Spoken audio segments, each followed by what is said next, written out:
Please rise and join me in the Pledge of Allegiance. I pledge allegiance to the flag of the United States of America and to the republic for which it stands, one nation, under God, indivisible, with liberty and justice for all.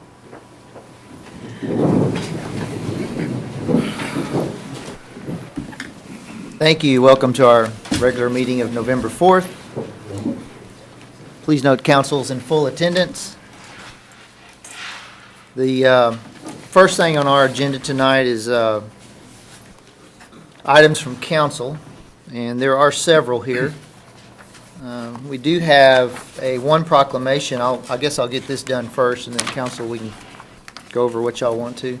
Mr. Attorney, would you please read our municipal court proclamation? Sure. This is a proclamation signed by the mayor, and it reads in part, whereas the municipal court of the city of Victoria is a time-honored and vital part of local government, whereas more people, including citizens and non-citizens, come into personal contact with municipal courts than all other Texas courts combined, and whereas municipal court judges and clerks continually strive to improve the administration of justice through participation in judicial education programs, seminars, workshops, and the annual meetings of their state and local professional organizations.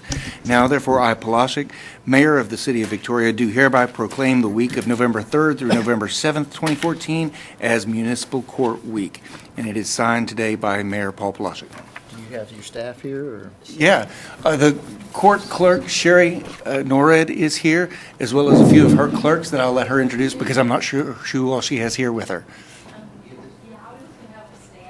Okay. Yeah, she has all four of her clerks here with her: Maria, Tiffany, Clara, and Sylvia, all here this evening. And my gratitude to each of them. They do a tremendous job on a day-to-day basis dealing with clientele that you imagine is probably not very happy to be here dealing with us. And so my thanks and gratitude to them for the work they do.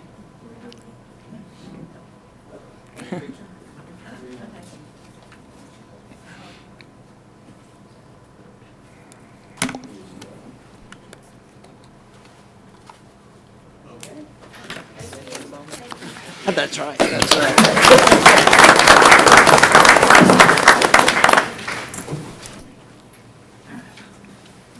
Okay.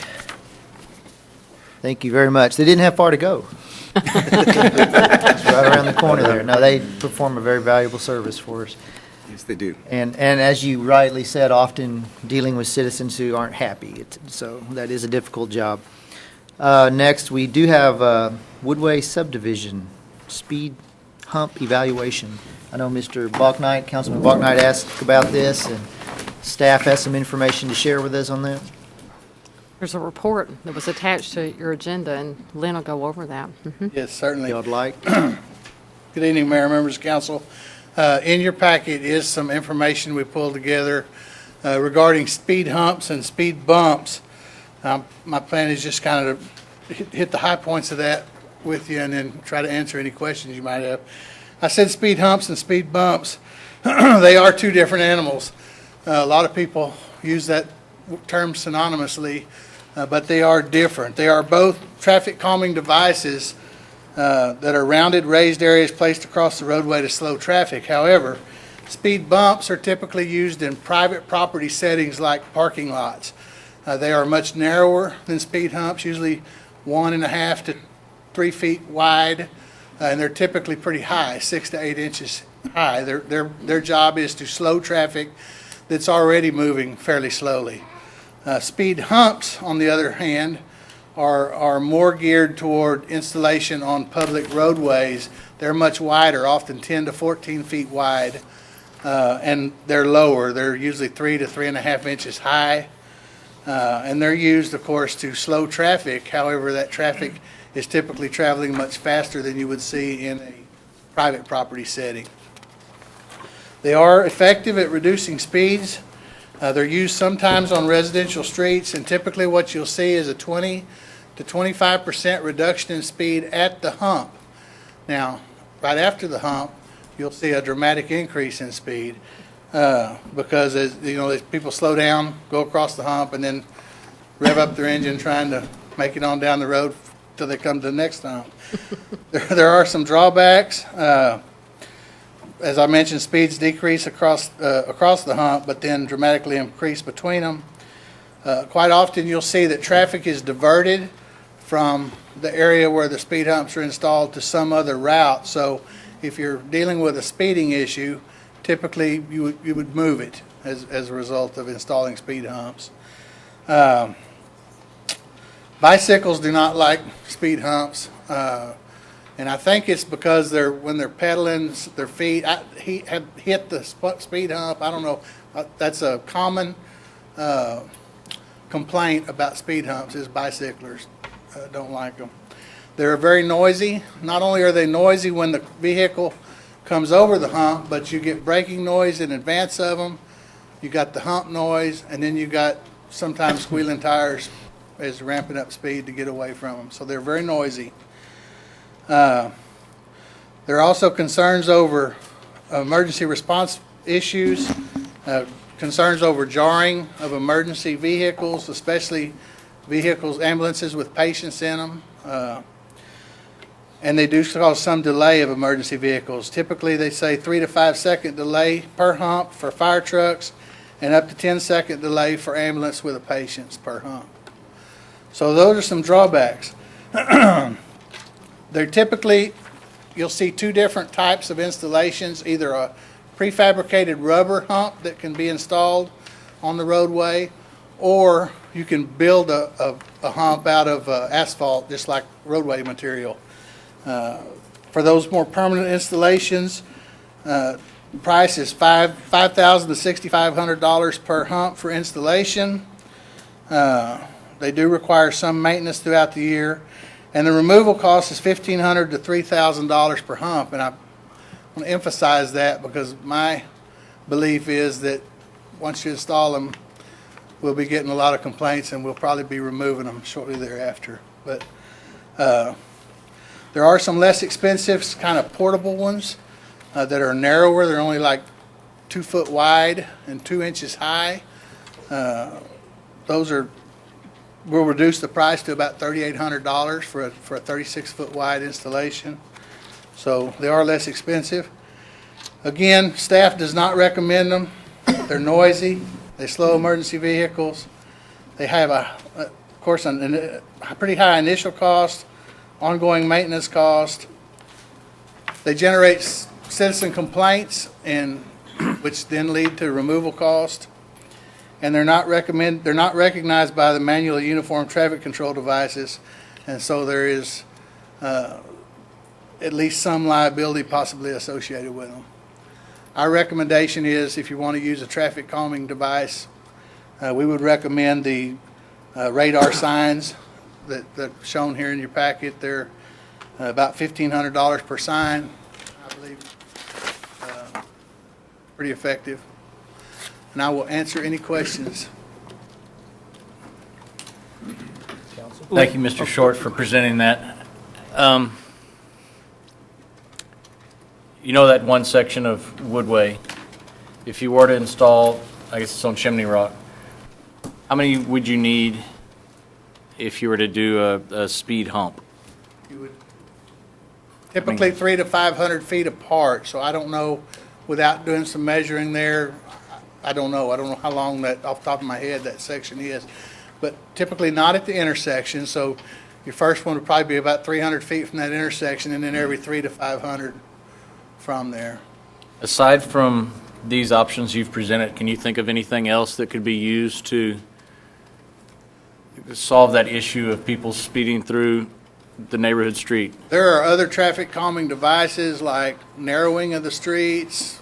You know, if you build a narrower street, you're going to slow traffic on it. But other than that, enforcement of the existing traffic is one option, of course.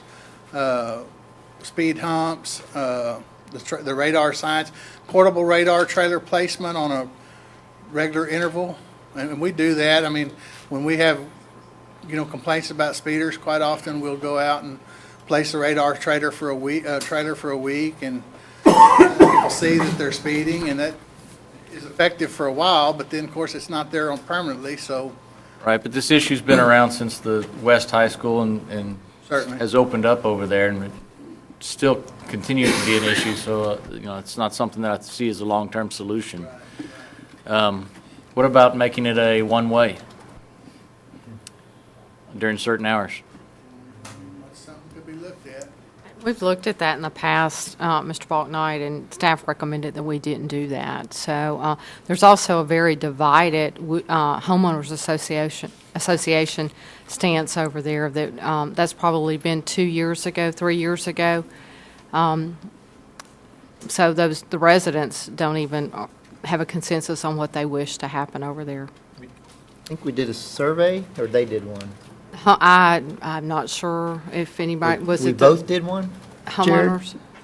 homeowners? John may very remember. divided. The homeowners association, I believe, did the survey, but we did traffic studies and various types of recommendations or options, and, the folks that live right there on that street wanted one thing done, and the people on the other side of the neighborhood didn't, because they thought the traffic would just be diverted to their street. So it's, there's no consensus out there as to what they want We done. closed Railwood and did counts, then we opened Railwood and did counts. And Correct.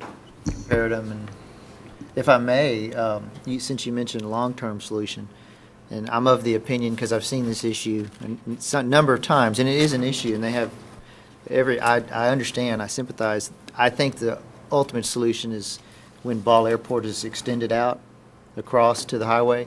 All the traffic coming out of the campus goes south, very little goes north, and then in the morning, it's the traffic from all the North Crest area. Is that Briggs? What is that road? Yes. Yes. They're cutting through there. Right.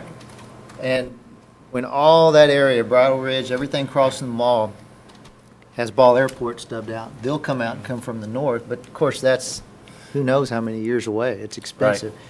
I'm just reminding people that. I don't know, right now, I don't know the solution, but I did it's, have a comment that, yeah, we've looked at that quite a few, in the 8 years I've been on city council. I know it seems like every couple of years, this Right. identical issue comes back up. And so if we did it in this one particular situation, this calming device, all the many, many people and all the many, many neighborhoods that have been through through that microphone over the years are all going to be back, because we're not going to do it for just one area.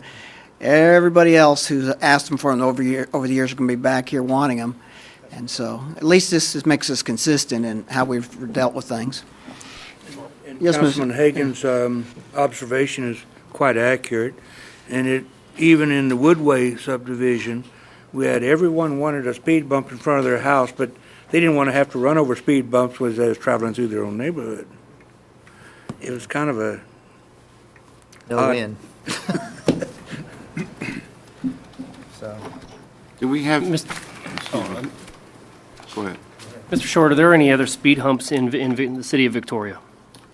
Not that I know of on public right-of-ways. There are some on private roadways. Hospital Drive, I believe, has some, now that it's a private drive. Some of those complaints or concerns in regards to effectiveness, has there been any complaints regarding sound, increased speed, anything that you've mentioned? Because I park right across from there, and I'm not aware of those similar complaints that you just mentioned. From Hospital Drive? Sure. Yeah, I'm not, those complaints typically wouldn't come to me. Sure. No, I understand. I'm just saying from my personal observation with the speed hump, I've not witnessed screeching tires, rapid increase there. I know it may be a different type of driver going down that road. However, that's just personal observation on my part. Several years ago, we installed speed bumps The rumble strips. on Airline. airline at the request of citizens, and it didn't take very long for those residents to come out of that neighborhood. Deer Chase, 2 weeks later, we were removing them. it was a higher speed situation, I think. And even the large Buttons. buttons. Oh, yeah. Some people hit them and they crack the rims, flat tires. They run over them. When we Well- did them on even the street I live on, there was a few complaints down around the curve down there. But I think that the goal of this was not to have more people drive down the roads that shouldn't be there. If it's in a neighborhood, it should really hold the traffic of just the homeowners in that area. Shouldn't be. Even though There's it's a city street, I get that. Yeah. However, On a thoroughfare? it's not a thoroughfare. Shouldn't be there is $1 million question. We have cut-through There's traffic about in many. 16 million, I think. Yeah. We do have cut-through traffic in many neighborhoods, and through the years, we've had those neighborhoods come before us and ask the same thing, what can we do to stop the cut-through traffic? And with it being a public street, there's not anything we It's can. not the cut-through traffic, I think it's the speed of the cut-through traffic that's the issue. I'd venture to guess that most are young drivers and making their way over to Briggs Road or from Briggs Road back over to the high school. And I still think it's something that I would like us to pursue, and maybe it's back to the homeowners association out there to get a consensus and present that to council. And if we can get a consensus from the neighborhood association, I'd like to see it come up as an ordinance. I've seen the homeowner association. Good luck with that. And as far as, not everybody's on the same wavelength. I think you're gonna, and, different people have valid, different perspectives. Do we have available some radar signs we can put out there? Do we need to buy some more? We have a portable radar trailer that we could place out there temporarily. If we were going to install these permanent radar signs, we would have to purchase those. I don't have any installed. Oh, okay, okay. And then I think since, our police department is getting pretty staffed up, do we have certain times where we have that problem, like in the mornings or in the afternoons? Right when it lets out as well. I certainly would like to see law enforcement go out there and try to control some of that activity, like everywhere else, but, Specific patrols, sure. Chief's listening, he's nodding his head back there, so. Well, another But speeding common- seems to me a problem across town. I see it everywhere, whether it's a major thoroughfare or neighborhoods, which is very upsetting because you got children and just people walking and strolling. But I would hope we could do some remedies right now that would I maybe usually get a help. call every few months from a gentleman that lives on the extension of what would be Briggs Boulevard as it cuts over, come more or less in behind Academy. And people use that as a cut-through street. They'll take it from Glasgow and come out that way. And commonly he reports very high speeds, twice the speed limit or so. And I get a lot of calls from that gentleman, and he'd like to have speed bumps as well, and whether that'd be effective or not. The observation, again, is that everyone wants them in front of their house, but when you're traveling around the city, you don't want to have to encounter them. And that is that kind of a quandary you get into, and there's neighborhoods all over the town that have requested them in the past. And again, the observation is if we do it for one neighborhood, we're going to have to be thinking of this as a citywide policy. But it's also where we can't afford to put in an extension of Ball Airport Road to adequately solve the problem. I think you have to keep your mind open to a temporary solution where you've created a thoroughfare because of traffic patterns. I think that school could have some better access to it also that would solve some of the issues maybe. Yeah. And And I didn't- know they've discussed it at length on that too, but, I think And it's a we poor didn't get design to to have choose one that way to get location. in and out. But we've created, by that school being there, has created a thoroughfare out of a residential street, just like the one that goes all the way to Academy. I drive that, but, you got to realize as a motorist to do the speed limit, but not everybody's going to do that. Let me just Well, make a and- suggestion here. Some good points brought up, and I would ask that perhaps law enforcement could do some selective enforcement there. It's at peak times for the immediate short term, if that's acceptable. And maybe let this idea of speed calming, cushioning devices gel a bit if you want to work with staff a little. It's interesting, we have a lot of ordinances on our books that sometimes people gripe about, but they're meant to prevent this very thing. That bringing up North Crest, that was all developed out of the city limits. long, straight streets. You know, when we develop now, we have a lot of thought put into when things or developments occur to try to prevent this. And with respect to this exact issue, you know, the school chose to put that campus there. We had no control over that, and I know we all know that. I think it may look like a poor decision today, but in 25 years, it looked like a great spot.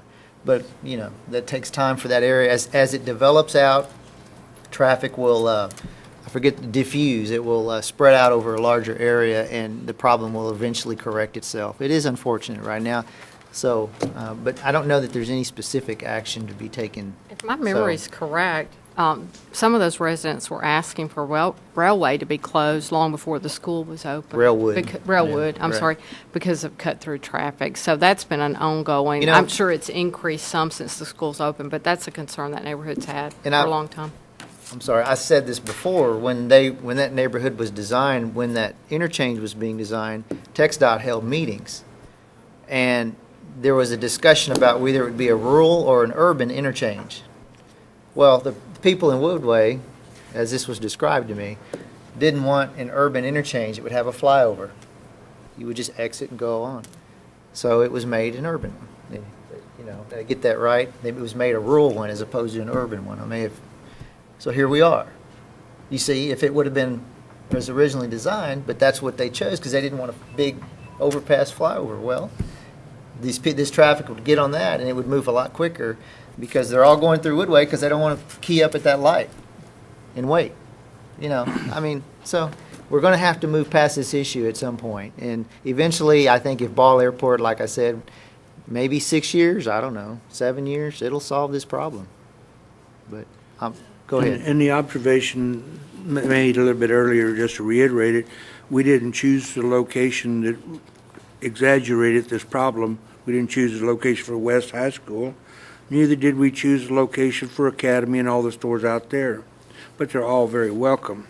But anytime you make any change as an engineer, it changes the whole darn thing. You can't make one small change. It just seems everything is tied together in one giant chain. That's just an observation on the situation we have here. Yeah, yeah. What's the consensus of council that you wish staff to do? If I may, I think I've already expressed mine. Y'all go ahead. I think we'll open a can of worms. After 8 years, we've gone round and round and round and round on this, and we've always end up not thinking it's the most prudent thing not to do it. And so that's where I stand. Do we leave things as they are and we look for every other avenue at our disposal to address this? I'd like to see the police be more active over there, but I'd also like to hear from the homeowners association again. Yeah. I'd like a consensus from there. If they vote say no, then I respect that. But if they overwhelmingly say yes, I think that's something we need to look at. Well put. Well, I think that if the homeowners association wants to pitch in with some of the cost, then I would be willing to look at it. But at this point, you know, it's a request from them, so they need to kind of fess up with some money because we don't have anything in the budget set up right now. And I certainly Yeah, okay, think Need a along those same consensus from them. Ms. Elise. yes. Okay, no comment? More police enforcement, give them tickets. Let's see what happens. Okay. Thank you. Hate to go down the same road again because I'm similar to David in respect that we've been through this 100 times and even the homeowners association can't agree. And so many other neighborhoods want the same thing, but then when you really pull them, they really don't. And so that problem there is why I say I don't want to have to rehash it, but you know, pursue it if you so choose. I just Well, if it keeps coming up, it is an issue that's not getting solved. Right? But at the same time, if the homeowners association can't come to an agreement for that neighborhood, then I don't think that there's clear direction given to the council. So And- I would and really you'll like to find see the that- homeowners association.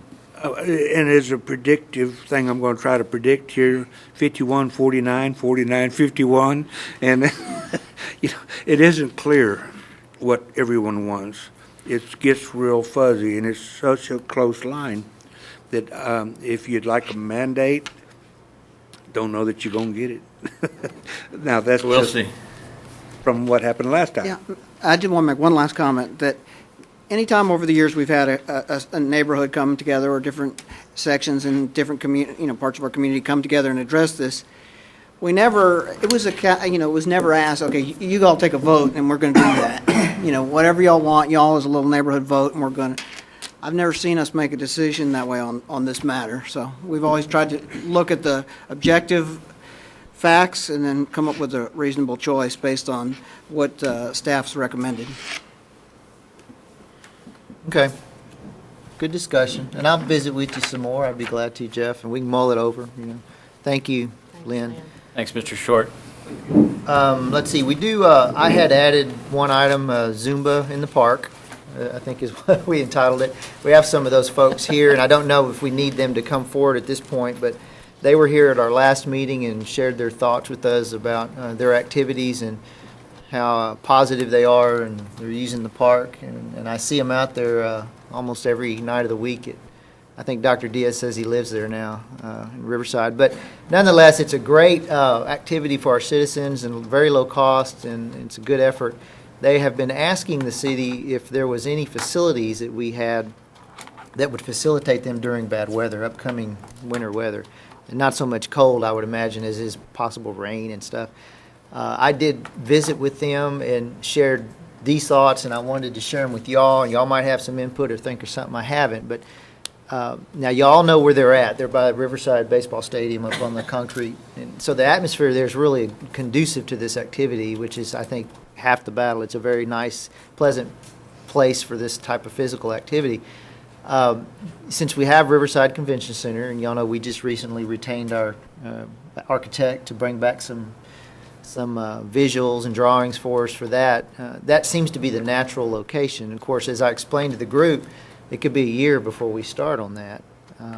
So I don't know that we have an immediate solution for this current upcoming winter season for them. But I do know that if Riverside Convention Center, when that becomes available, would be perfect. Now, I would say this, we will still have to work within the usage parameters and rules and reservation system for that facility at some point. So we'll get to that when that facility becomes available. But should some money become available in this budget year, we have nothing budgeted to redo Riverside right now. We're just doing the preliminaries. I know we have some pieces of property for sale around town that money, for example, if we sold one of those pieces of property, maybe that money could be programmed towards Riverside Convention Center. That's just my thoughts. But I've communicated that to them. Did y'all have any thing to add to that? Well, the only passing thought was that we have a pretty good-sized pavilion at the youth sports complex, and it's used for basketball, but it could also be used for something like that. I don't know if that would be a useful thing, but at least you'd keep the rain off of you. Yeah. Dr. Diaz, did you want to come up and talk at this point, or do you have any questions? You know where Councilman Halapaska is referring to. Okay. Well, first of all, I want to thank the City Council for allowing us another time to document and to discuss our offers to the community. As you already know, it's a group of about 200 people. Susie Garcia, Zumba in the Park, and my program, which is XFIT, would just search, as a fitness program. But beyond that, I just wanted to address something that I didn't have an opportunity, and it's about the mentorship that we actually have for the youngsters and for the young kids. As you already know, we have not only members of the community, but also active professionals that come and share this moment to connect with the youth, which is really what I thought is a great experience. This mentorship will grow on, and hopefully we will be able to provide more mentors for our youth. So anybody that can come up with any idea to facilitate the continuation of this program, which is nonprofit, there's no charge, it's a volunteer service, it would be great. So the offering that you gave, Mr. Halapaska, is a covered area, is that correct? Yeah, I think that would be a great solution for the short term. It's one option, won't cover us from the north and the winds, but it is a viable solution. If anybody else has any other options for this, we're open. We're Looking forward to talking to the Victoria Independent School District also with the athletic director there. That's one option. We were encouraged to talk to Boys and Girls Club. It's another option, but we don't want to put all our eggs in one basket. So if you guys have additional ideas, we'd appreciate that. Okay, okay. And we'll, We- yes, sir, Mr. Alvarez? Well, I was going to say, we did look at facilities, and we just don't have anything. The pavilion that Councilman Halapowska is talking about is used by basketball players. It's designed for that, so you may show up out there, and there may be people playing basketball, so. Yes, yeah. So and that's the first come, first serve. Yes, sir, it Is is. that the one on Ben Wilson? Yeah. By the pool, By the pool? the old pool. There will be conflict because I've seen a lot of basketball Yeah, there's a lot activities. out there playing basketball. What, May not, but It's an idea. Anybody else have any other options? what's the possibility? Do we still have electricity at Riverside No, sir, Convention? we don't. Okay, so it's completely shut down. It is. We pulled the boxes. We felt like it was dangerous. Okay, so, So- because you would need some lighting in there, Yeah, we At this just don't point. believe the building's safe at this or point. safe, So okay, okay. We talked about it after the last council meeting. Staff did. But, again, Dr. Diaz, Boys and Girls Club, I did visit with the director. Their facilities would be excellent, but they're being utilized After school? quite a bit. But talk to Mark and Hosa. I'd like to see another group, the JC's Club facility. I don't know if the arena behind the community center would be suitable. I know it's not air Too conditioned, dusty. and it is very dusty. But I thought about the National Guard Armory, any of the gymnasiums that the school district may have, including, I wonder what Stroman Gymnasium is doing these days. And there used to be a girls' gymnasium in the back of the Stroman High School that I heard was being used for storage. I don't know how true that is. So there's a number of facilities within the VISD even, but, again, that all takes costs or money to operate, electricity, a Yes. janitor. So I don't know what VISD's policy is on that, but, we need to keep reaching out to a lot of other, some of the churches have wonderful gymnasiums. Yes, yes, you were also We talked providing me about with that option. Okay. Our Lady Sorrow's, St. Mary's right here is a great facility. They But do. I- That's open air too. some of it's open air, I think. The outside, there's a The basketball basketball? hoop. Yeah. Maybe the old mall, old J.C. Penney's. Yeah, we talked about the old mall too, and that belongs to the church and school there. But So. reaching out to some of these other entities they may have Yes. something available. Actually, those are all great ideas, and I really appreciate y'all's input and look forward to that pavilion. Okay. If And anything we can do, we have our doors open to the rest of the committee, so you can invite the rest of the team members. everybody here's promised me they were going to go do Zumba, right? That's Y'all are all going to fantastic. show up. We'll have a special place for y'all. Okay. Thank you. Have a good Thank afternoon. you. Continued success. Okay, those are the three items from council that were on the agenda. Do y'all have anything else? Yeah, one. Mr. Alvarez? Yeah, as long as we're talking about Woodway and that intersection there that crosses over to the high school, we've made a move recently to abandon or to close off some grade crossing, railroad crossings for an easement that will eventually tie into the new Ball Airport. Right. What's the possibility of beginning a conversation or discussion about building that grade intersection there off of Nursery onto the highway further north? Shutting that one down. No, not necessarily, but looking at putting that particular intersection further north to open that up a little bit and even go as far as extending that Ball Airport and tying it back to Woodway, a short piece going from west to east. I think we are thinking going from east to west, but let's go from Nursery and let's go east and then maybe tie in from Woodway to create a thoroughfare, an alternate, if you will.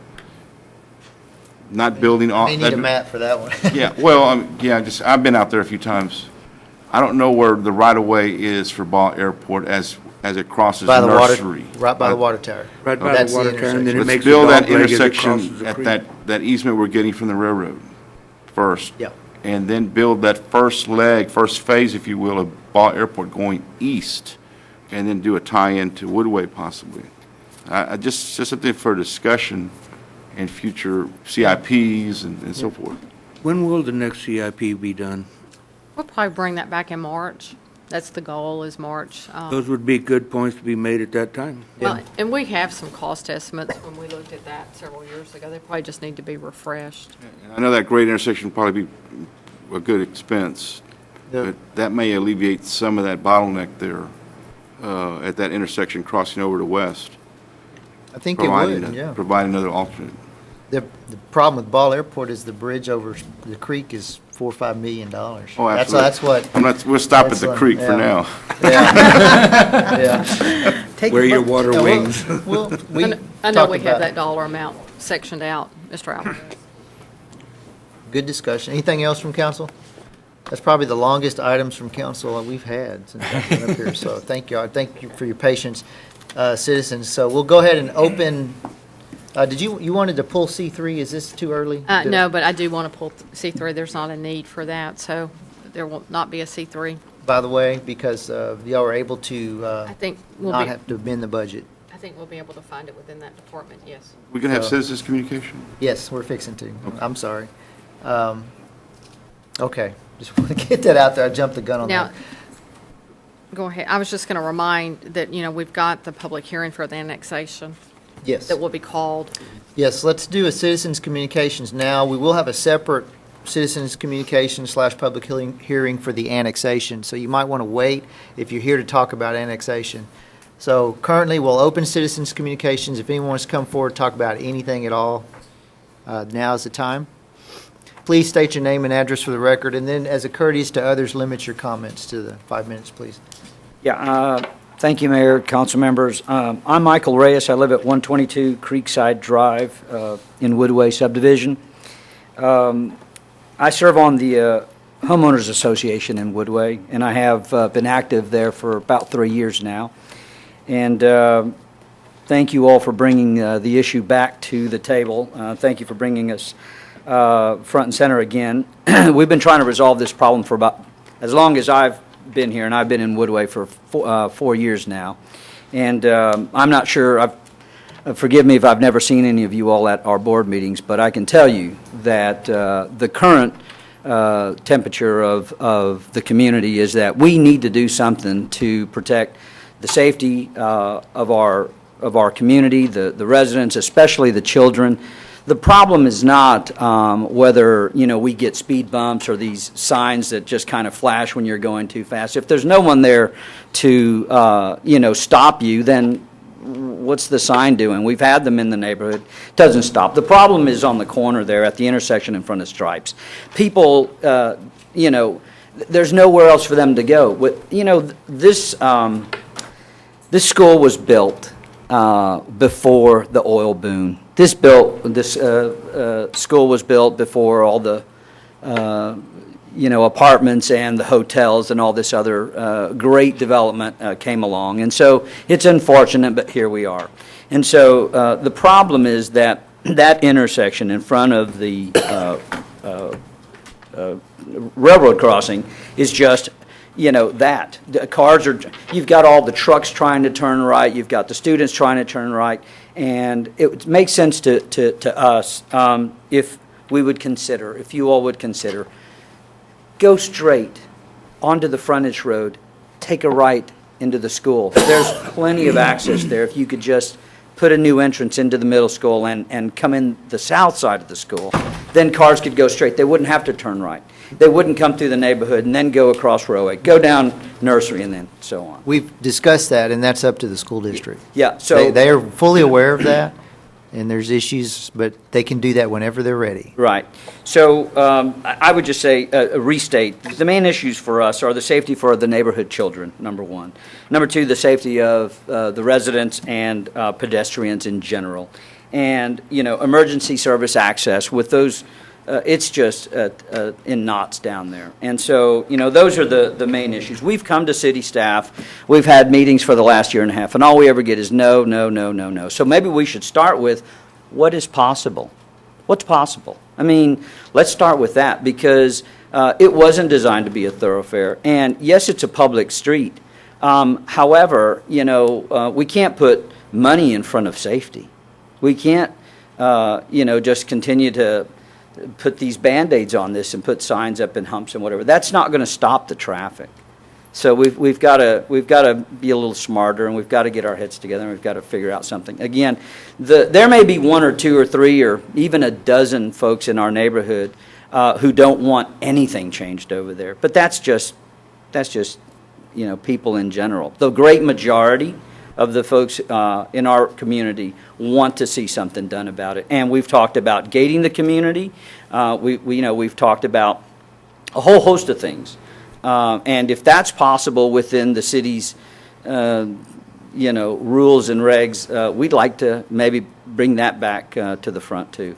On gating, I'm sorry, Mr. Reyes, on gating the Gating, community? yes, So, anyway, I just know that there's a lot of smart people here. And I know that prosperity has brought this problem and magnified this problem. Prosperity comes from leadership.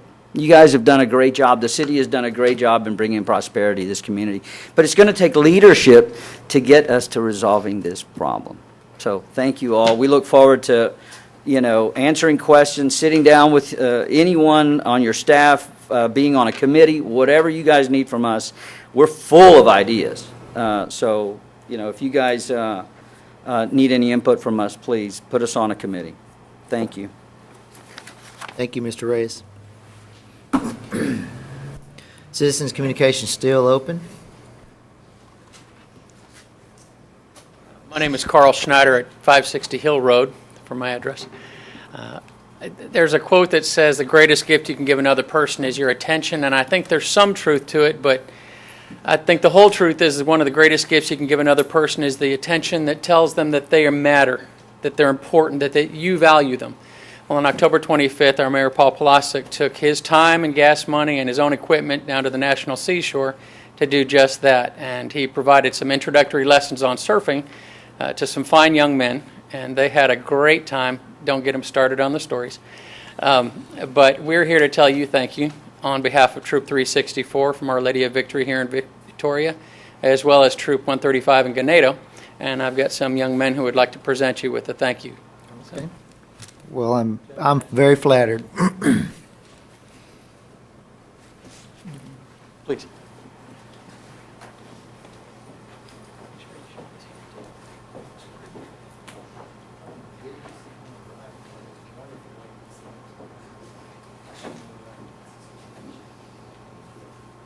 Y'all looked a little different that day we were done.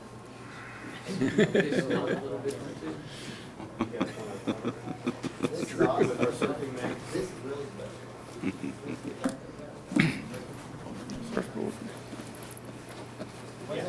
real tight. The weather was very bad.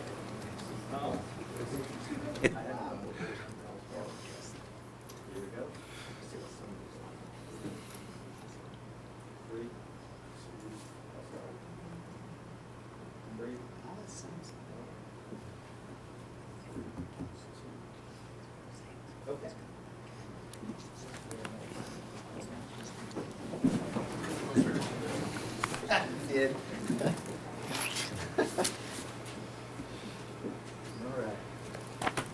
Very nice, and thank you for being patient and staying, and you did embarrass me a little, like you said, so. But very flattered. Okay, citizens' communication is still open. If anyone would like to come forward about anything at all. Seeing no one jump up, we'll go ahead and move into ordinances.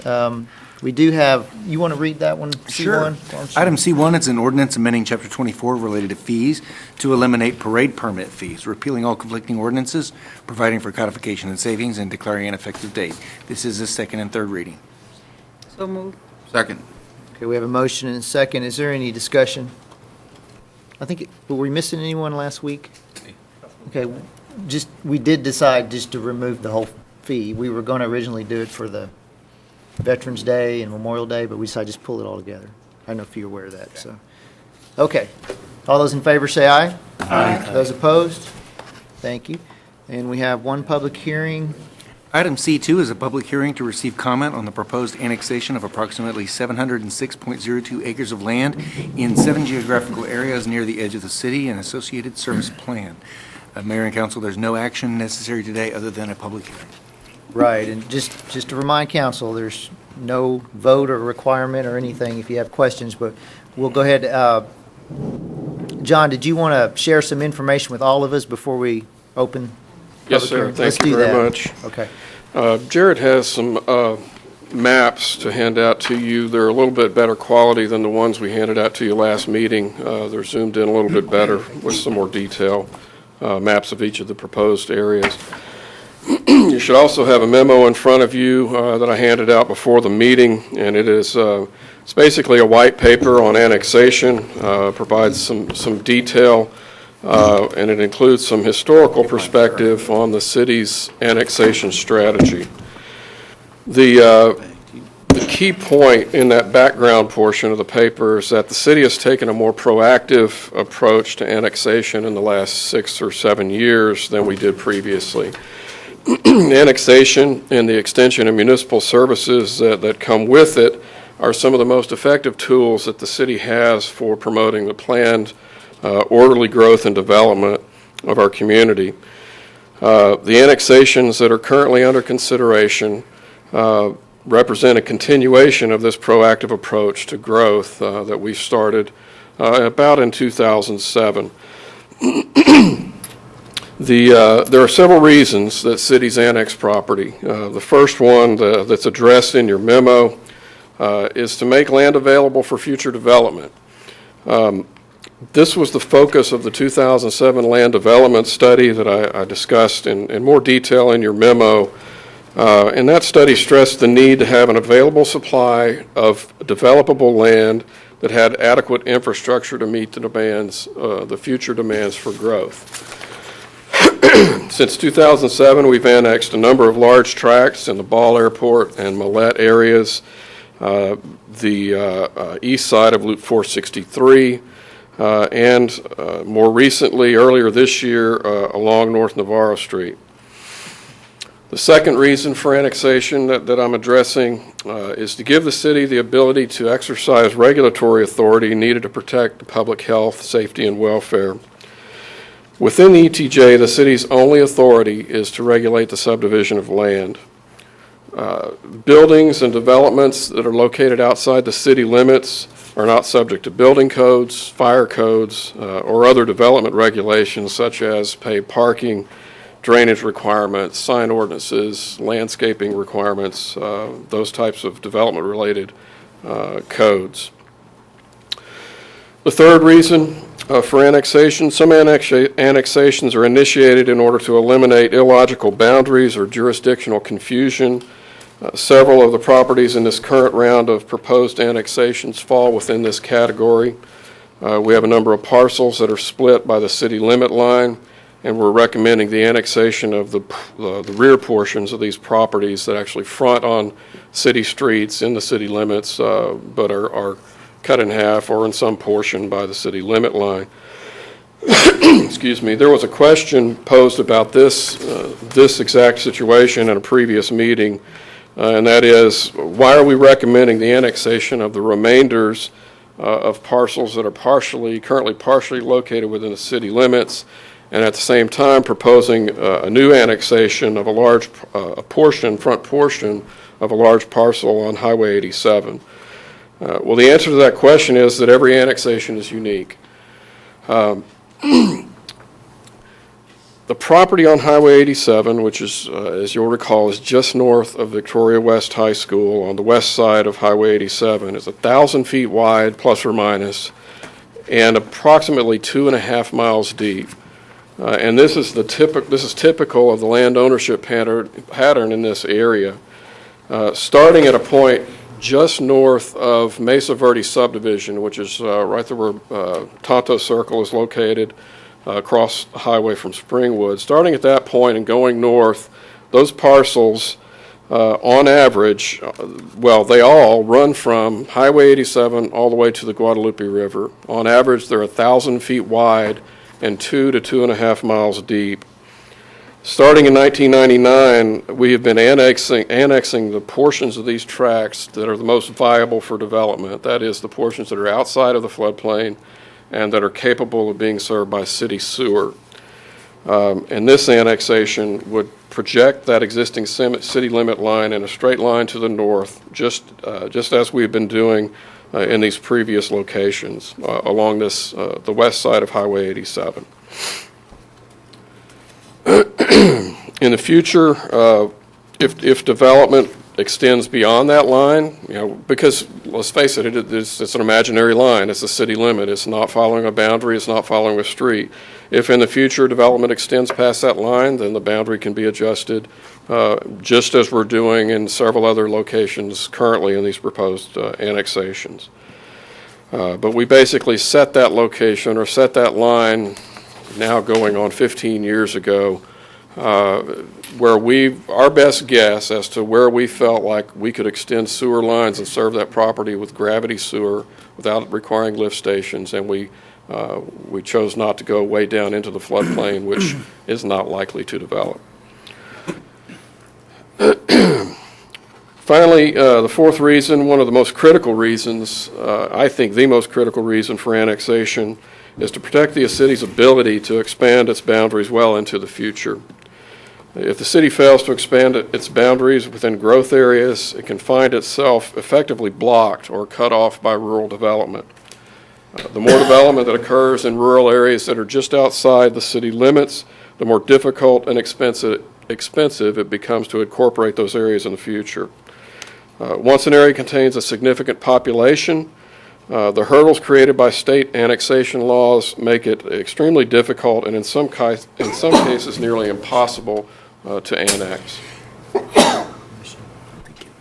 It's understood that some landowners located immediately adjacent to the city limits may have no interest in developing their property, and one might argue that the annexation of such properties is not necessary nor productive. However, we need to view annexation from a broader, more strategic perspective. It may be necessary to annex a property in this scenario, even though the owner has no intention of developing it, in order to ensure the city's ability to expand beyond that property in the future. The memo that you have goes on to discuss some other annexation-related issues, including the extension of municipal services into annexed areas. I'll cover those briefly. Those services, of course, include water and sanitary sewer, fire and police protection, solid waste collection, and the maintenance of streets and drainage improvements. The annexations that are being proposed today do not necessitate the extension of water and sanitary sewer lines, and it should be noted that under annexation laws, the city is not obligated to bring utilities to the property line of every property that is annexed. We are required to have the capacity to serve those areas, and we're required to provide services in the same methods that would apply to any other area of the city. Since the city has utility extension policies that provide for the orderly expansion of city water and sewer lines, when a property develops, and if a property needs water and sewer in order to develop, the developer pays to extend those services to their site, and that scenario occurs regularly in all areas of the city. Finally, the last section of the memo addresses the annexation development agreements for ag-exempt properties. Texas law requires the city to offer these agreements to ag-exempt landowners before annexing those properties. The city will only be able to annex these properties if the owners choose not to execute the agreement. If the owner chooses to execute this agreement, then the property will remain outside the city limits for a period of 15 years or until such time the property is subdivided or developed. There are 13 properties within the 7 annexation areas that qualify for this agreement, and each of the ag-exempt landowners has received a draft of this agreement. That's a lot of material in a short time, and you have more details in that memo that's before you. But if you have any questions in general about annexation or I'll be glad to answer. If you have specific questions about some of the properties and other things that I can't answer, then Jared may need to step in. John, out of those 13 property owners that can take the exemption for the ag, how many acres are you talking about? Jared, do you have that?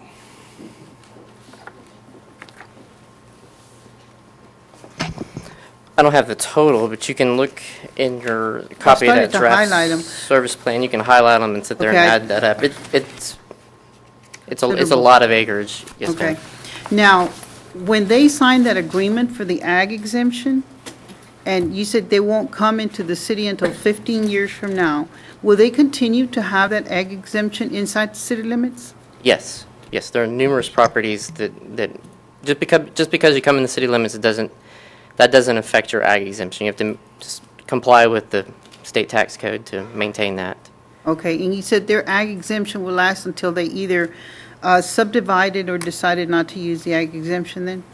The annexation development agreement that keeps them outside the city limits would apply until they decide to subdivide or develop the property. The ag exemption, they've got to do whatever it is that they need to do to maintain their ag exemption. whether Okay, so that's- for only 15 years, they're going to stay out of the city limits, but in Yes, ma'am. 15 years, they come in Yes, ma'am. automatically? Okay. But they can't keep their ag exemption at the time? Yes, ma'am. Even 15 years from now, if the property still qualifies for an ag exemption and they come in, they would still be able to maintain that ag exemption. Okay. Do you have questions, council? Okay. Thank you. Just to point out, the first vote is December 2nd. I think we all have our schedule. We have this public hearing, which I'm fixing to open, and the second one at November 18th. So we're not actually, any decision points are not till December. Let's go ahead and open the public hearing for anyone who'd like to come up to the podium and comment on this issue alone. This would be the time now. And just give us your name and address for the record, please. I'm Robert Bozart, and I have some piece of property on Millette Drive that y'all are planning to annex. I was born and raised on that property. There's an old house back there in that brush. I was born on that property 64 years ago. I really don't want to be in the city. I mean, I've enjoyed the freedoms of country living. I've enjoyed to be able to burn my brush. I've enjoyed to be able to hunt back there. Of course, I'm not a big hunter and I don't shoot a lot. And we have approximately, I'm say about 1,000 acres, a mile either side, on both sides, and a mile back all the way to 87 where there's nothing but brush. It looks like now, I don't know, can we still burn our brush? We create a lot of brush because we have a lot of Weisach trees. Right now, you've got these cut bugs that drop all these limbs. We have rose hedge that grows out there we have to clear out. We have issues like that. I have a business that creates a few pallets and we burn them out there. I have a lot of paperwork in being in business, and every year I try to burn that paperwork because I have to dispose of it somehow. I just don't want it in the trash. You know, in city utilities, I really don't need that. I have my own well, I've done that all my life out there. I've never needed anybody else to help me. I can do it myself. Another thing, we have a big bank of telephone equipment on 1/4 of my property. They just put that in about a year ago. If they're going to run city utilities, they can't run it through that telephone property unless they go about 60 foot into my property and square around it. I don't know. My brother has a business out there, and if they run it in line with what they've up there, they're going to go right through the middle of his showroom. So I only got 5 acres, and my brother and I own, about 4.5 acres, and then we own 9.5 acres back there on the back side of the property too. You know, there's a city limits sign that's been missing right there on the corner of my property for 2 years. I've contacted the city several times that somebody stole it 2 years ago, and that sign still ain't gotten replaced. And I mean, it's not a big deal, but you know, people probably ought to know that you're coming into the city limits and you need to slow down, or that there's a speed limit in the city if it's not posted of 30 miles an hour, and they probably need, but nobody knows that. They just think it's out in the country. They fly down through there 80 miles an hour sometime down that road.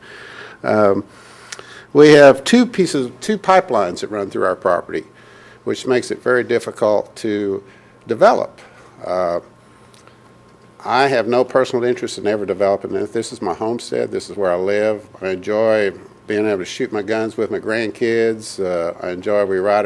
We have 4-wheelers and mini bikes, and we enjoy that property for that reason. We can,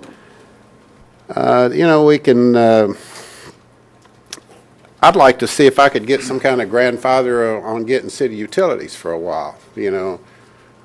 I really don't need all that. And to put city utilities into my property is going to cost me probably $5,000 to $6,000 because I'm going to have to go probably 250, 300 foot with pipe. It's going to cut through my sprinkler system. Well, and then in one case, we have a little guest house out back too. That's probably another 75, 80 foot to go back to that if we have to put city utilities into that. So it's going to be a huge expense to me. So it's just something that, of course, I'm not happy about paying another $2,000 to $3,000 of taxes on top of my property. My property taxes now are already pretty expensive. I built that house in 1997 for $125,000. I'm paying taxes on $350,000, which is about $6,500 a year, and I'll add another $2,000 to it. So that's about $8,500 a year for taxes on my property, you know, my homestead, which I realize the city needs money, but the main thing that really bothers me about this is what I used to be able to do, burn my brush, shoot my guns, now makes me a lawbreaker. You know, I'm gonna become an outlaw if I continue to do the things I've always done on my property for the last 64 years. So for those reasons, there's probably nothing I can ever do about annexation, but let's just say I'm not happy about it. But I would like to see if there was any way I could get some kind of way to prevent from having to hook to city utilities. I don't need them. I really don't want them. It's just another expense to me that I don't need. We can work Okay. that out, I think. Staff can. I understand what you're trying to do, you know, and grow the city. But the city is already on the opposite side of me. That new Terra Vista subdivision has sprung up across the street, and they have all the city utilities there already. They don't need to bring them down through our property. There's no reason to. Plus all that brand new phone system. I mean, I've got some pictures that I took of it, of that big phone system that they've just put in there. I don't know if here's a picture if you're interested. Unless you are. Sir. Oh, can you take those up there too? Okay. Good to sign it. It's a big old set of, they put all that in there for that subdivision across the street. And it's all a big phone utility system. Okay. And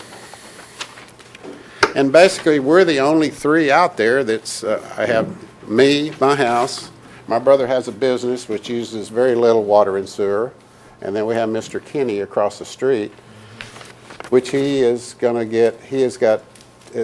me that he has got a 15-year exemption to see about, you know, not having the city hook up to his property too. So, I don't know, for all those reasons, I really don't want to be in the city limits, but there's probably nothing I can do about it. But let me think here.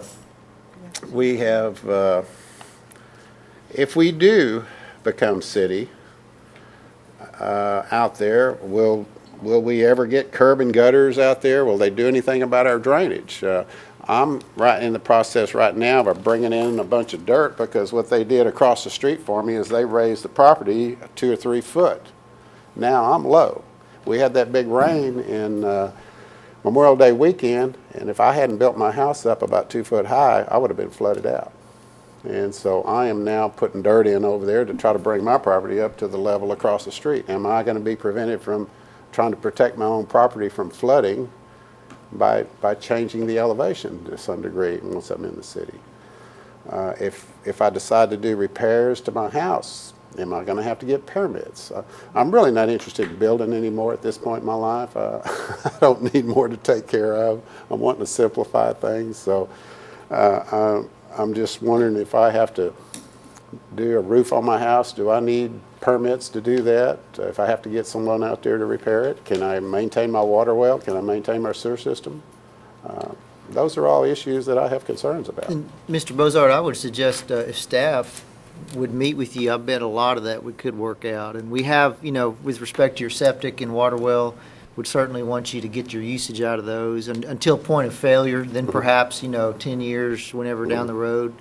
But we can work on a lot of that. Major thing, am I going to still be able to burn my brush? I was fixing to ask staff that. I would say probably not. It's going to depend, and it's hard to give a generic answer to a generic question without sitting down and talking about specifically what you're talking about. And I think that's where we're going to be better off sitting down with Development Services, Mr. Bozart, and talking through those individual questions and giving you answers. Because we create a large amount of brush. You know, in 2 years, we can create a brush pile big as this room sometimes. But don't forget, we will pick up brush too. Once you come into the city, we provide that service for brush pickup. Yeah, but I mean, will you pick up that much brush? Yes, sir. And there's a fee. Some of it will depend on how Some there's a much. There fee, may but- be a small fee, and then some will be included in your services. And how timely do they pick that stuff Well, up? again, without sitting down and going through all those Yeah. questions, I could start pulling up department heads if council wishes for me to, but it's a lot easier to sit down with you privately and go through those individual questions and get those exactly answered for you. Now, going back to the utilities, we did service agreements with the owners out on 77, and we will do the same for the owners in these annexations. So that will be offered just like we did the other residents, And so no longer be able to shoot my guns, can't hunt, can't do none of that no more, huh? No, sir, I can answer that question for you. Is all of your land being annexed? Is it the whole parcel? Yes, it is. Okay. Yeah, it all is. And I mean, we can't raise, you know, we didn't annex it. I mean, we don't have ag exemption because we're just so busy with our businesses, we don't have time for anything. But if I thought it would do any good, I mean, could I ever, once I retire, raise something out there? Can I raise animals once I become in the city? Or if you're not ag exempt now, can you get ag exemption once you're in the city? It depends on the size of your property and what you're talking about. Again. Yeah, I mean, we might have cows or maybe some bees or something. I've been thinking about putting in a beehive back there in the back pasture because we have a lot of bees and we grow a garden and we have a lot of garden waste, you know, from when we pull our gardens up but the main thing we have is the rose hedge, the weesach, and just the brush, the piles of brush that you have to keep. And every time you have a major storm, there's always trees down, so you have to clean that brush up. And we try to keep our property clean. And I don't know, and we enjoy keeping it looking nice. We really do. And we work hard at it and enjoy doing it. But, all right, well, that's some of the issues that I have. And obviously, once it's decided, there's no turning back, I guess. There's no way out, I guess, at this point. True, on December 2nd, when we'll have our first vote. And if you become part of the city at that time. But again, I think it would be best if you visit with some of the staff and see if we can alleviate some of those issues. Who do I need to talk to? We could just call you in the morning and see what's a good time to set up and get everybody in the room that needs to be there to answer your questions about brush, about code enforcement issues. Well, okay, I've got to get on my I have a work schedule that I keep every day. So Sure. and we're very busy right now. But if I could just get with a meeting with y'all, maybe I may not be able to do it in the morning. But if we could Well, set up a meeting. I'm just saying we'll call you in the morning to schedule a time. Yes, sir. I Okay. know you Yeah. have a very busy business. Yeah. We use it, Yeah. so I know And, that. yeah. So But, I'd love to be able to talk with y'all. we'll be glad to.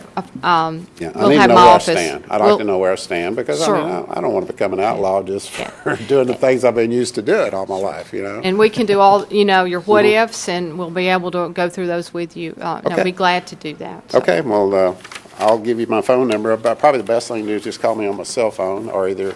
Sure. If you want to give that to John, right here, John, Okay. would you get Mr. Bozart's cell phone number? And we'll take care of that. Okay, well, thank you. Public hearing is still open. If anyone else would like to address us about this specific matter, please come forward. My name is David Bozart, Robert's my brother, and kind of ditto pretty much what he had to say. And I guess the fear of unknown for my business out there, I'm approaching the 40th year of being out there in business, and I'm not sure what all implications are going to be imposed upon me. So again, I guess this meeting that we're hopefully I'll be involved with too, to find out what I can and cannot do anymore. And I guess some of the things is we do a lot of demonstrations with our product. we sell off-road vehicles, and I'm hoping there's not going to be any restrictions. We run a real safe operation. Proud to say that nobody's got hurt in our demonstration, so we try to keep it as calm as we can. But it's not something real common that you see in the city where you're running off-road vehicles. Of course, I know noise is an issue, and of course we respect people's rights to not listen to anything real loud, that sort of thing. So, but of course, more taxes. That's probably the least of what I worry about, because the loss of our freedoms is really. When I heard we were being brought into the city, it really depressed me, and so I'll get over it, obviously. But it's just the fact that when you lose your freedoms, and it costs you more money in the process, that's a double negative, and so that's really where I'm coming from. And again, once a year, usually we try to have some kind of celebration when we have our bonfires and burn the brush and stuff like that. So that's going to be something we're going to kind of miss too, because it's been kind of an annual event. But hopefully we'll get some kind of variance on that as well, and get a permit or something like that. I know Steve Klein has burned some of his brush across the street there, and I think that he may have got a permit for that, so hopefully maybe that's going to work out pretty good there. Just trying to think anything else here that comes to mind. I have talked to Steve Klein kind of extensively about the property around us, and he tried to purchase that property on both sides of our property, and the problem he ran into is that he would have to put some kind of a lift station on either side of that creek in order for the water and sewer to happen, and then also the fact that there's two major pipelines that they actually crisscross on our property and then widen out, so that makes the property a little less attractive to develop, and so possibly that's going to slow down the anybody putting any housing in that area. Plus, over on as you're looking at our property on the right-hand side, there's of course a rifle range across the creek that provides some bullets into our property occasionally too, and so I don't know if that developed any houses over in that area unless something was done about that. So anyway, those are some concerns that and then of course collecting city taxes, that's going to be another adjustment in our bookkeeping part of the deal too. So there's a lot that's on my plate to be able to comply with all this. So hopefully we don't get brought in, but if it is, we just have to deal with it. So thanks for listening. Thank you, Mr. Bozart. Okay, public hearing is still open.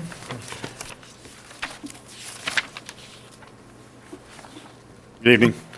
I'm Travis Fromme, 1405 North Main Street, Victoria.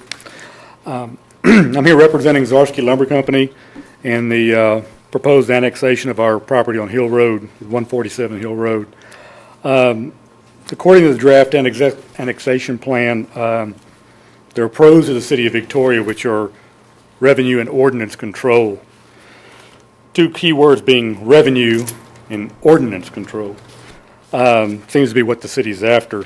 City claims zero cost to serve, but there's a cost to the taxpayer with what I can see no improvements in services.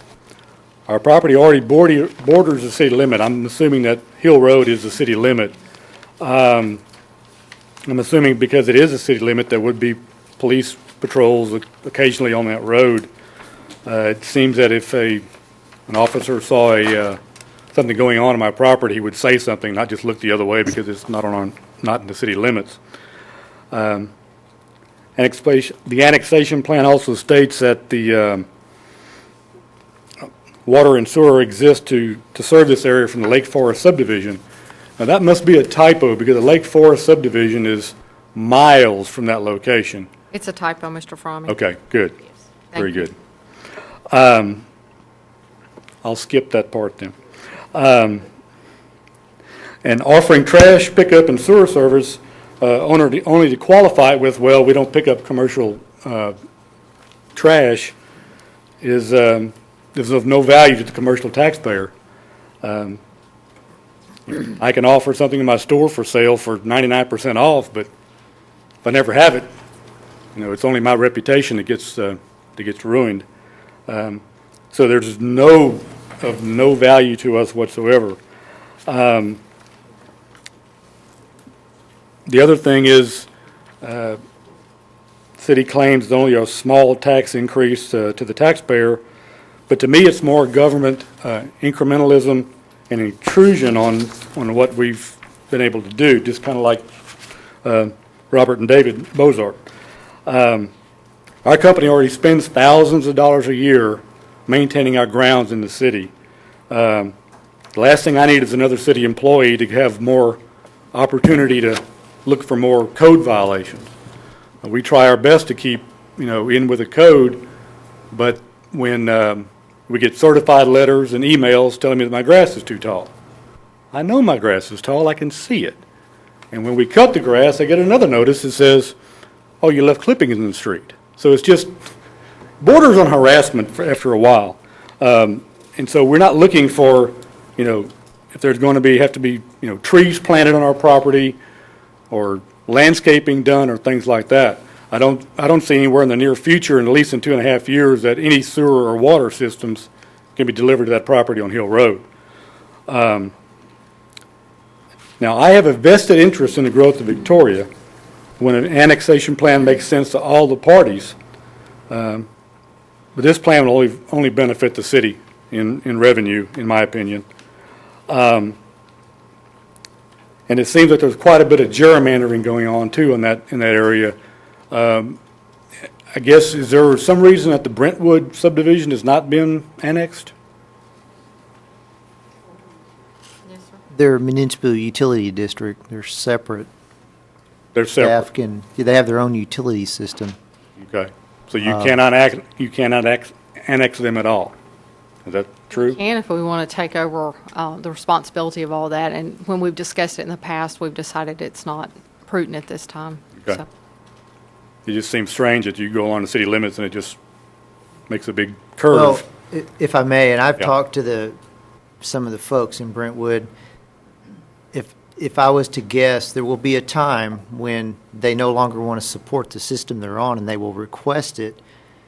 We do have to act in the best interest of all citizens. And, I don't know how council would view this, and I'm not talking about staff here, but to go out and it would cost considerable amount of money to do that. That's other people's money. So I guess, I don't know if I'm making sense to you, Travis, but that's a special case, Brentwood. But you're right. Okay. It is strange, but it's a bit of a special case. Yeah. And there's also property on the other side of 59, or Business 59, Tejas Productions and the Dorothy O'Connor pet adoption facility too. Why aren't those included in what's going on? It seems like it's kind of hit and miss. It's just kind of around the edges here and there. I don't see where it's going to benefit our property at all. We've had to spend considerable money this past year putting in a new well, putting in a new septic system, which I dealt with the county on that, which was loads of fun. But it's done. I'm just concerned about, number one, the additional taxes that are going to have to be paid on that property, and the amount of code enforcement. I have enough grass to mow already. So. Okay. And if you want to meet with staff on any specific questions, I would encourage that too. Just, I know, like the Beaux-Arts, we would encourage that. Okay. So. Thank you. Thank you.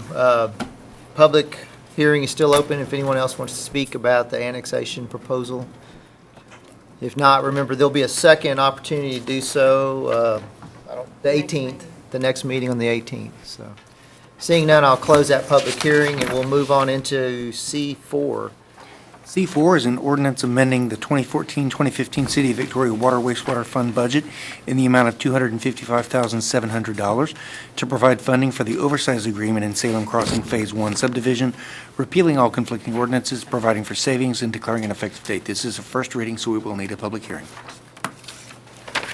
Move we adopt. Okay, we have a motion and a second, so we'll go ahead and open the public hearing. If anyone wants to speak to this specific issue, now would be the time to come forward.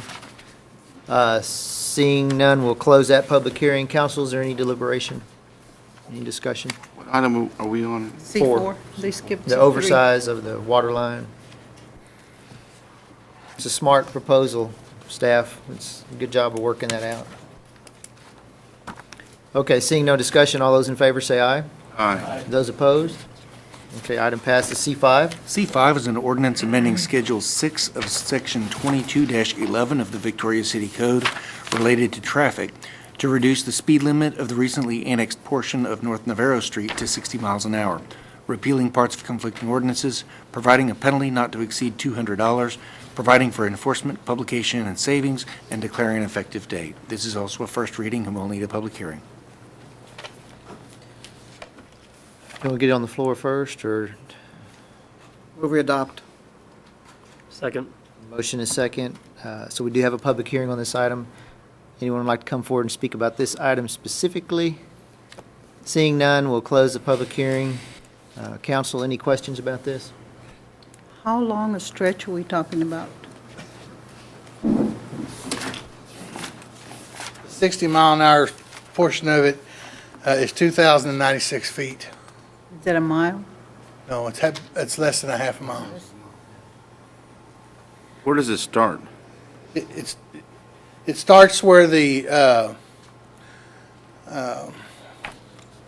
there's a car dealership out there on the east side of, Zeppelin's buildings are, and it's a little bit south of there. Yeah, there's a, and it's where the, in other words, where the, before we,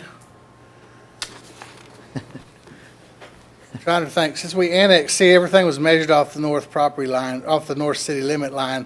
And when we moved the north city limit line, it messed up all the,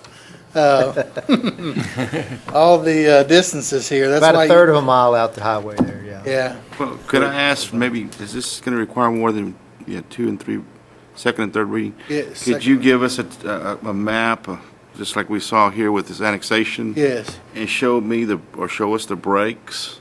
Yes. Bring it back to the next reading? I can do that. That would be, and then my other question, the $200 penalty, does that apply to the whole from 30? In other words, if you're going 35 miles an hour section and you're going over, you're doing 40, is that 200 apply to that? Or are we just talking about the $200 penalty for this change? For that section? That's a legal question. Right, that section is, the $200 penalty is essentially your speeding ticket. If there is a violation of this speeding ordinance, if in effect that applies to all of the various different sections within this ordinance as well as other speed limits around the city. Up to. Nothing new there, I So in guess. other words, I That's could right. get, if I'm going 36 and a 35, I could get up to a $200. That's correct, and that's true throughout the city today. I just wasn't sure if it was that piece. Now, that's not to say that the judge would necessarily give a $200 fine for a 1 mile and over. Of course, that's the judge's discretion, and they do have a schedule that they follow. Right, okay, thank you. Yeah. And one thing I'd like to mention too is this, some of the owners out there asked that we look at the speed limit out there with it being 70 miles an hour in driveways, and that's why we did a study with TxDOT and came forth with this recommendation. That's correct, because of the number of driveways out there and conflict points. And basically what this does is, after the city limit line was moved, it takes all the 75 and 70 mile an hour speed limits out there out of the city. And puts Pushes it a them, little further down. Okay. Any more questions? We did the public hearing, right? Yeah, okay. All those in favor say aye. Aye. Those opposed? Okay, thank you, council. Consent agenda. There are 5 items on the consent agenda tonight that'll be approved by a single vote. They are first, D1, approval of the minutes of the regular meeting of October 21st, 2014. Item D2 is a resolution authorizing the city manager to purchase 9 vehicles as additional or replacement vehicles from Caldwell Country Ford Chevrolet for use by various city departments via buy board contract 340-13 in the amount of $208,747.21, and 1 forklift from Nueces Power Equipment of Victoria, Texas via HGAC contract EM06-13 in the amount of $63,124.96 for a total of $271,872.17 and declaring an effective date. Item D3 is a resolution authorizing the city manager to execute all documents necessary to purchase 2 Scott self-contained breathing apparatus model NXG7, 15 45-minute carbon cylinder bottles, and 12 Epic 3 voice amplifiers from the Municipal Emergency Services Incorporated of Houston, Texas, for a total purchase of $28,130.92 via the interlocal cooperation agreement with the City of Fort Worth and declaring an effective date. Item D4 is a resolution authorizing the city manager to execute a professional services agreement with Civil Corp LLC for surveying services for the North Heights Utility Improvements Phase 2 Trinity Street project in the amount of $45,000 and declaring an effective date. And D5 is a resolution authorizing the city manager to execute all documents necessary for the purchase of a sludge collector replacement parts from Equova Water Technologies LLC of Waukesha, Wisconsin in the amount of $37,986 and declaring an effective date. Make a motion, we approve the items on the consent agenda as presented. Second. We have a motion and a second. All those in favor say aye. Aye. Anyone opposed? Okay, they all pass. Resolutions. Item E1 is a resolution authorizing the city manager to execute an agreement with Golden Crescent Habitat for Humanity to grant $22,500 in community development block grant funds and real property located at 3506, 3508, and 3509 Swan Drive in exchange for their agreement to construct at least 3 single-family housing units on those properties and then transfer ownership of those units to low-income housing households in accordance with the regulations of the U.S. Department of Housing and Urban Development and declaring an effective date. Council? Make a motion to approve E1. Second. Okay, motion and second. Is there discussion? Questions? Yes. Ms. Solis? Okay. We originally started with 8. We added 2. We ended up with 10. Now we're going to add 3 more? Yes, ma'am. I'm going to have to vote against it. Okay? My constituents are upset because they have moved into that subdivision and the value of their houses is going down. And you're adding 3 more houses, so their value is going to go even further down. Okay? And I'd like to request a copy of a city map that shows all the Habitat homes by address per district. Would that be something you get from Habitat, perhaps? We have have it. some of that historic information and can create that fairly easily. Any further questions, council? I don't want to cut you off. Okay. What's the average price of those homes? Swan Crossing, Habitat homes or the others? They're all averaging, starting in the mid-80s, even the Habitat houses. The homes that are part of the city's Swan Crossing program that start in the high 80s on up, based on the square footage. Ms. Solis, is there any way you could expound upon what you're hearing from constituents over there? Well, I mean, with the appraisal district letters that just came out, they have people that have the same or equal size houses, yet the people from Habitat, their values are lower than the people that have built their own houses out there.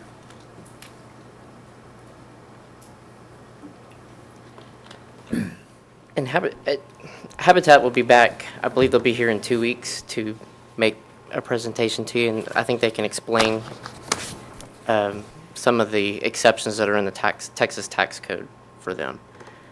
But it does affect the other people that live there. It's good. They're going to be here on the 18th? They'll be here on the 18th to Great. make a quick presentation to you, Be my excellent. understanding. Good timing. Well, I'd ask some of the property owners that are being affected to also please come. I will. You know, I'd like to hear what's exactly going on there. So can I make a motion that we table this item E1 until that presentation? I'll second that. Technically, since you're our Robert's Rules procedure guy, that's technically a motion to postpone to a definite time. Yes. Thank you. Didn't bring It's my a different cheat sheet. motion. That's quite all right. It's a motion to postpone until the 18th. Staff, will that impact anything? Negatively, positively? I don't believe so. You don't think it'll hurt Habitat? Yeah, okay. Thank you. So, we'll move it to the 18th agenda. I have a motion and a second for that. Motion to postpone. Yeah, Now- we do need a vote before it gets postponed. On that motion? On that motion to postpone, that's right. Okay, now we had a motion and a second originally. That's right. And if the motion to postpone passes, then it will be put on the Oh, agenda automatically. for the 18th, and it will already have a Have a- motion and a second. We won't need a motion and a second that night. This is like the second time that's happened since this man got elected. That's why I know That's the okay. answers this time. You're right. No, I remember now, so that's fine. No, that'll be fine. We'll give it another 2 Did you weeks. study your manual? There you Okay. go. All those in favor of just basically putting this off to the 18th, that's the way I'm going to say it, say aye. Aye. Those opposed? Okay. Okay. Nay, just one. All right. Very good. That was E1. That was So now E1. we have E2. E2 is a resolution approving change order number 2 to the 2013-2014 Rehabilitation Overlay Project with Brannon Paving Company Limited, which reduces the contract by $101,092.50, and change order number 2 to the 2013-2014 Rehabilitation Overlay Project in other subdivisions with Brannon Paving Company Limited, which increases that contract by $97,655, authorizing the Director of Public Works to execute these changes and declaring an effective date. Make a motion to approve item E2. Second. There's a motion and a second. Is there any discussion? If not, all those in favor say aye. Aye. Those opposed? Okay, E2 passes. E3. E3 is a resolution authorizing the purchase of ATMS Now 2.0 traffic control management software with installation, implementation, and integration and training from Trafficware Group Incorporated of Sugar Land, Texas, in the amount of $93,600. Motion to adopt E3. Second. We have a motion and a second. Any questions? Discussion? Yes, ma'am. Okay, I was reading up on this, and this is just the software. We're still going to have to buy something else to be able to make it all work together? Is that the understanding I have? No, this software will replace our current software that we have, that basically all this does is communicate to the traffic control cabinets at the intersections. So if we don't want it to do anything, there are some extra options that could be purchased to add bells and whistles, but we don't have to purchase, our plan is not to purchase those at this time. Oh, okay. This is just to replace that 25-plus-year-old software because it's no longer being supported. Okay, because it made it sound like, you know, reading the paper article that we were going to expand later on, and I was just going like, okay, what else are we going to buy? It's scalable if we want to. I thought the newspaper article was a little confusing. Right, that's what I was, you know, I'm going like, okay, somebody else might have gotten the same idea too. Yes, so- absolutely. But it's Okay. scalable in the future if we decide So to. there's no plan to add video function to it? Not right now, no. Bringing that up, you sure? I might add, the whole timing project, I know there was bugs initially and worked out the kinks, but I can routinely get on North Navarro and go all the way downtown and never miss a light. It's amazing. I've done that so many times, it's like, this is kind of weird, you know, but if you go the speed limit, I can do that too, but not be able to use the speed limit signs posted. well, you need to slow down, Mr. Halford. Anyway, I've had good luck with it. I've had no further complaints from residents, so it seems to be. And just a reminder that that was a separate project than this Yes, software. that's So understand. signalization Right, and this right. is two different projects. Based upon the communication I was getting when we did that, I'm well aware. I know, I understand. agree with you. So, but I just want to say good job on that piece. No further discussion on E3. All those in favor say aye. Aye. Those opposed? Okay, that item passes. We have one item from the city manager. Scarlett will handle that on an appointment for Okay. building standards. Mayor and council, there has been a resignation on the Building and Standards Commission. Zachary Koenig has submitted his resignation because there's a conflict. He is also a member of the Planning Commission, and the meetings, there's a conflict with those. So he's resigned, in front of you, there is an application from Eric Mercer. He lives just outside the city limits, but has a business in the city of Victoria. So what I need to know is if you'd like to come forward with a resolution to consider his appointment of Mr. Mercer, or if you would like to consider some other individual. I was going to answer publicly the question the mayor just asked me privately, which was whether there's a legal requirement that this seat be filled by someone who lives within the city limits. There is not. Mr. Mercer is qualified to serve on this board, even though he lives outside the city limits. I would suggest we just go ahead and put an item on the next agenda with this gentleman's name, and if anyone wants to add a name at that time, we'll have a vote then. Is that acceptable, you guys? So if you want someone else to do it, that answers your question? Okay. By the same token, do we have any applicants from prior times that might be still interested? I do not have any on file. When was this? Is this dated? Is this recent? The application, yes, I just received it yesterday. Oh, okay. And it's specifically for this particular board, so. Yes. There weren't any other special requirements? No. Okay. Scarlett, is there any way that we could send just an email to like Builders Association of Victoria and ABC, just to see if there's someone that's familiar with codes and standards for construction and some of that might be interested in submitting an application as well? Okay. Thank you. Okay. I don't know if they have, I don't know if that entity is in the phone book or however, but, know someone in it. I can help you out with that. Yeah, that's what I was getting at. Can you help her out with it? Okay, let's see. No further city manager reports. We do have an executive session, and that concludes our business here. Yes, sir. The City Council will recess for executive session on the 4th day of November 2014 at 6:37 p.m.